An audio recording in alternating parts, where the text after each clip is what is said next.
पण यायचं तर धडधडीत यायचं ना, शस्त्र घेऊन बळीराजाशी लढायला.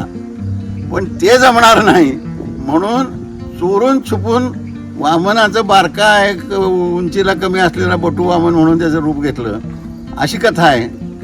आणि त्याने मग त्यांना 3 पावलं जमीन मागितली. एक काय पाऊलवर ठीक आहे पृथ्वी, दुसरं पाऊल काय तर आकाश. आता तिसरं पाऊल कुठं ठेवू तर ठेव माझ्या डोक्यावर म्हटला बळीराजा, कारण तो तेवढा दानशूर होता.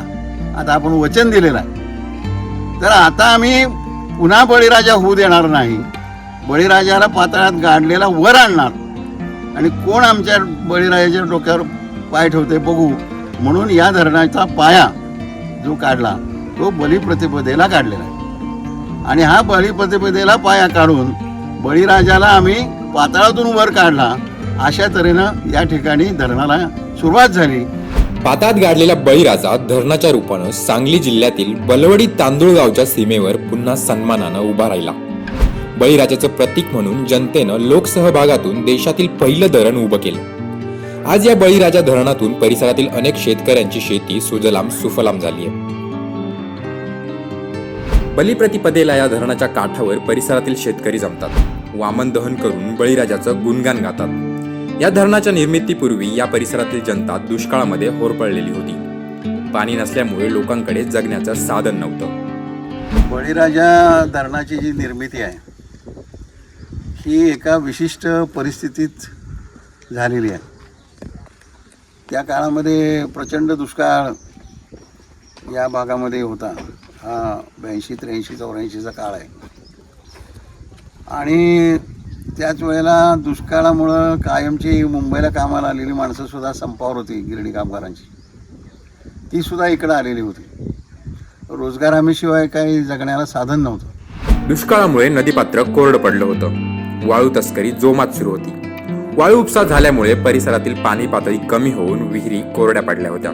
या येरळा नदीचं पात्र जे उघडं पडलेलं होतं ते पात्र पूर्ण छिन्न विछिन्न करून टाकण्याची मोहीम सरकारनं अधिकाऱ्यांनी आखलेली होती. असं परिस्थिती होती. प्रचंड वाळू उपसा या ठिकाणी चालू होता. आणि इतका वाळू उपसा चालू होता की आज त्या वाळू उपसा केलेला जो खड्डा तयार होईल त्या खड्ड्यामध्ये जर ट्रक गेलेला असेल तो वाळू भरायला खालची, तर तो ट्रक पार जवळ जाईपर्यंत दिसत नव्हता, इतका खोल खड्डा असायचा. आणि त्यामुळं इथं ज्या जॅकवेल होत्या, काठावरच्या विहिरी होत्या, यांचं पाणी हे संपूर्ण जायला सुरुवात झालेली होती.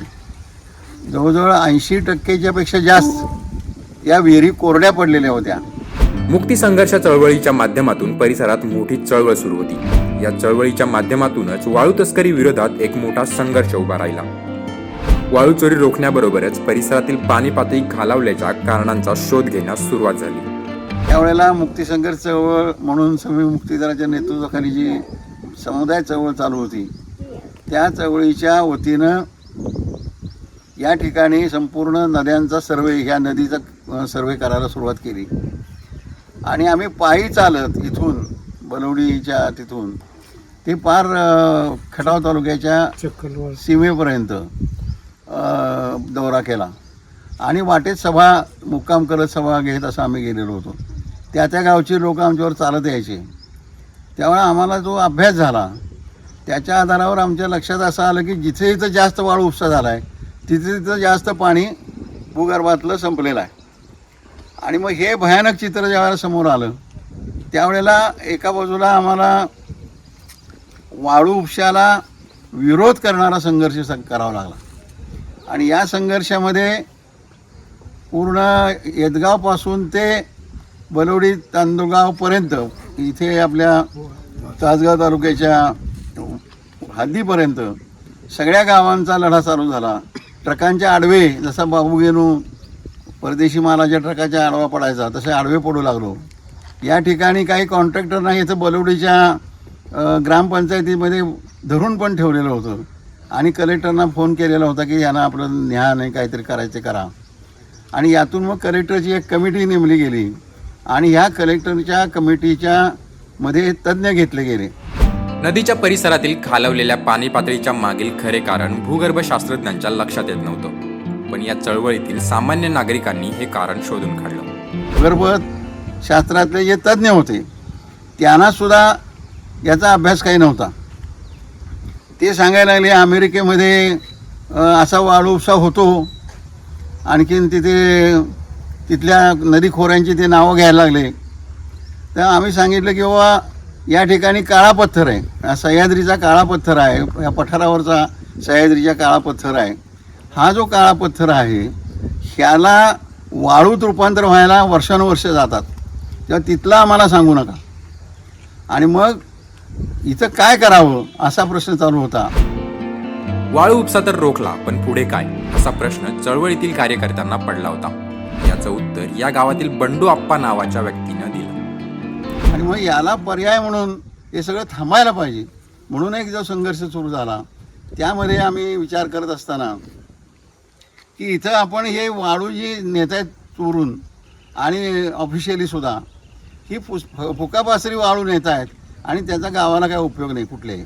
उलट आता हे संकट निर्माण झालेलं आहे आणि म्हणून वाळू उपशाला बंदी करायची आणि फक्त 3 फूट वरचे जे आहेत त्या 3 फूट उंचीची वाळू जी आहे तिलाच फक्त आपण एका वेळेला फक्त त्याच्यामध्ये हात लावायचा आणि त्याच्या आधारावर इथे जे इन्कम निर्माण कॉन्ट्रॅक्ट पद्धत बंद करायची आणि त्याच्या आधारावर धरणं बांधायची या नदीवर.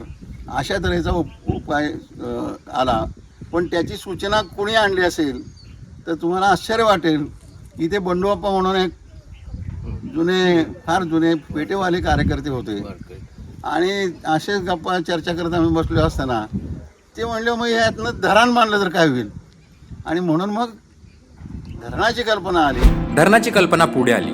प्रशासनानं विरोध करूनही जनरेट्यापुढे देशातील पहिलं लोकसहभागातून निर्माण झालेलं बळीराजा धरण बनलं.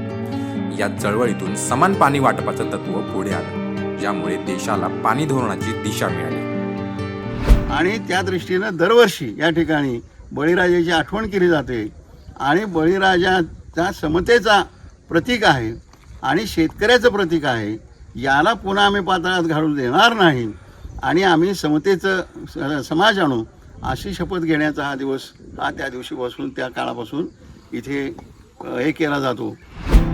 एरला नदीवरील बळीराजा धरणानं देशातील पाण्याच्या धोरणाला दिशा दिली. समान पाणी वाटपाचं तत्व या चळवळीतून पुढे आलं.